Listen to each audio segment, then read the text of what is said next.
출근 시간 한창 바삐 달려야 할 차들이 도통 속도를 내지 못합니다. 택시에 부딪힌 멧돼지가 도로에서 미끄러지며 시설물을 들이받은 겁니다. 곧이어 튀어나온 또 다른 멧돼지는 행인들을 스쳐 지나가기도 합니다. 8차선 도로를 가로질러 인도로 올라온 멧돼지는 골목으로 들어와 아파트 단지 쪽으로 빠져나갔습니다. 아파트 단지에서까지 멧돼지 목격담이 이어진 탓에 재난 문자까지 발송되며 도심을 한바탕 뒤집어 놨지만 결국 포획되진 않았습니다.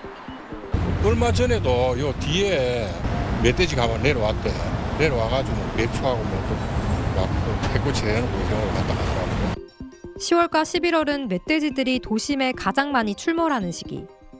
경찰서 1층에 침입해 사람들을 위협하는가 하면 오토바이 운전자들을 들이받아 다치게 한 사고 모두 지난해 이맘때쯤이었습니다.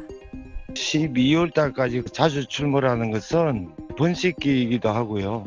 또 겨울철 되면 먹이도 부족하기 때문에 자꾸 그 민가로 내려와서 올해 서울에서도 멧돼지 출몰에 따른 출동 건수가 2배 넘게 늘고 부산에서만 557마리가 포획되는 등 도심 출몰이 잇따르고 있습니다.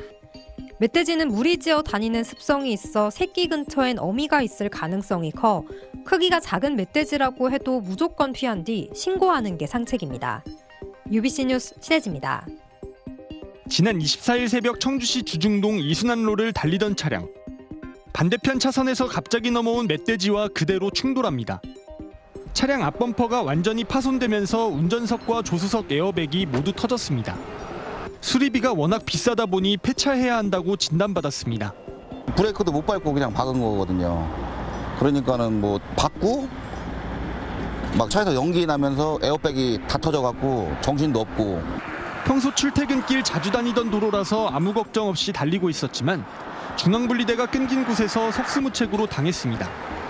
차량이 쌩쌩 달리는 곳인 만큼 주변 자동차 매매 단지에서는 청주시의 중앙분리대를 끝까지 이어줄 것을 요구해왔습니다. 하지만 청주시는 중앙분리대를 일부 구간만 설치했습니다.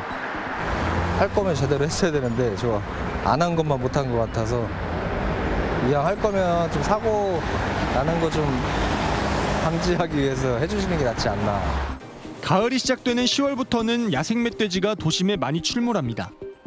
멧돼지는 날씨가 추워지면 먹이를 구하기 위한 범위를 넓히는데 다른 멧돼지와의 경쟁에서 밀리면 도심으로 내려오는 경우가 많습니다. 실제로 청주시의 멧돼지 포획 현황을 보면 가을이 시작되는 10월부터 포획 건수가 급증하고 있습니다.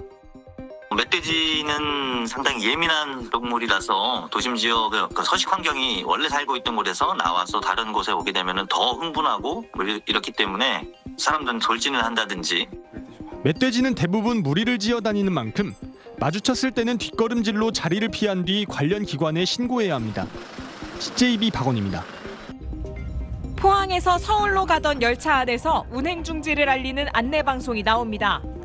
열차는 멧돼지와의 충돌로 인하여 열차 하부에 쇳덩어리가 걸려있어 열차가 움직이지 못하고 있습니다. 어제 저녁 7시 10분쯤 KTX 산천 열차가 경주시 안강역 인근에서 멧돼지와 부딪혔습니다. 돌 같은 것들이 굉장히 옆을 치는 느낌이 들었고요. 열차 칸 자체가 조금씩 흔들리는 느낌 들었거든요. 멧돼지와 부딪힌 KTX는 1시간 넘게 비상 정차했다가 인근에 있는 다른 역으로 이동한 뒤에야 운행을 재개했습니다. 사고 당시 열차에는 승객 245명이 타고 있었는데 다친 사람은 없었습니다. 하지만 뒤따라오던 열차 4대가 잇따라 지연되면서 승객들이 큰 불편을 겪었습니다. 지난해 10월엔 부산 백스코역에서 멧돼지가 열차에 부딪히면서 열차 6대가 잇따라 지연됐습니다. 멧돼지와 고라니 같은 큰 야생동물이 열차와 충돌해 운행에 지장을 준 경우는 최근 5년간 22건에 달합니다. 선로 주변에 울타리가 설치돼 있는데도 뚫고 들어와 사고가 나는 겁니다. 동물들이 습성상 작은 구멍이나 그런 것들도 좀 들어오는 침입의 경우가 있기 때문에 계속 보수를 하고 있거든요.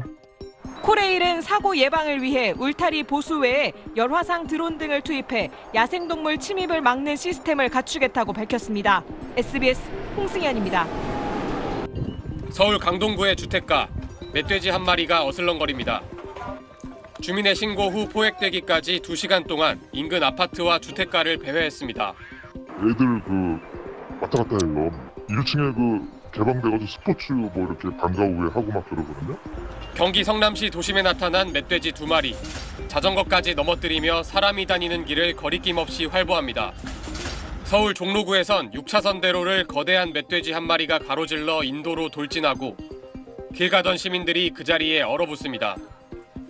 최근 4년간 서울 도심까지 내려왔다가 포획된 멧돼지는 한 해 평균 150마리에 달합니다. 과거에는 먹이가 부족한 겨울철 도심 출몰이 잦은 경향이 있었지만 지금은 계절을 가리지 않습니다. 야외에다가 버린 쓰레기 같은 것들, 이런 것들을 좀 자제해주는 그런 정도만 해도 내려와서 먹을 게 없으면 사실 그렇게 큰 피해를 입히고 가지는 않거든요. 네, 만약 길에서 멧돼지를 발견하면 등을 보이지 않은 상태에서 조용히 은폐물 뒤로 숨거나 높은 곳으로 올라가야 합니다. 멧돼지는 시력이 나빠 서서히 움직이는 물체에는 둔감합니다. 대신 청각이 발달해 소리에는 예민하게 반응합니다. 절대 소리를 지르지 말고 사람을 움직이는 그 형태를 따라가서 박는단 말이에요. 절대 뛰면 안 된다. 산행도 많은 계절인 만큼 멧돼지에 대처하는 기본 요령을 알아둘 필요가 있습니다. SBS 편광현입니다.